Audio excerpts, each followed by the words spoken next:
సూర్యాపేటలో integrated market సుమారు 32 కోట్ల పైగా ఖర్చు పెట్టి బిల్డింగ్ కట్టడం జరిగింది. అందులో భాగంగా ఈ యొక్క బిల్డింగ్ పూర్తిగా ఎటు ఉపయోగం లేకుండా నిరుపయోగంగా ఉన్నది. ప్రజలంతా కూడా ఇక్కడ కూరగాయలు అమ్ముకునే వాళ్ళు రోడ్లపైన ఉన్నారు. ఇలా కూరగాయల రైతులు అమ్మడానికి రైతులు ఈ విధంగా పెట్టుకొని అమ్ముతున్న పరిస్థితి అయితే కనిపిస్తుంది. ఇక్కడ ట్రాఫిక్ నియంత్రణ కొరకు అని చెప్పేసి ఇంటిగ్రేటెడ్ మార్కెట్ కట్టి కూరగాయలు అమ్ముకునే రైతుల కొరకు ఏర్పాటు చేసి ఈరోజు ఏది కూడా అమ్మే పరిస్థితి లేకుండా రోడ్లపైన అమ్ముతున్న పరిస్థితి కనిపిస్తుంది.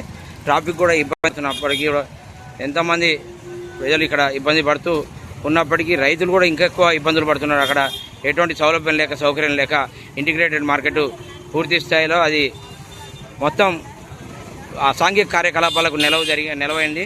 కాబట్టి దాన్ని వెంటనే అక్కడి నుంచి అధికారులు పట్టించుకొని అక్కడ ఉన్నదాన్ని వెంటనే తక్షణమే చర్యలు తీసుకొని దాన్ని ఉపయోగంలోకి తీసుకురావాలని చెప్పి కోరుతా ఉన్నారు.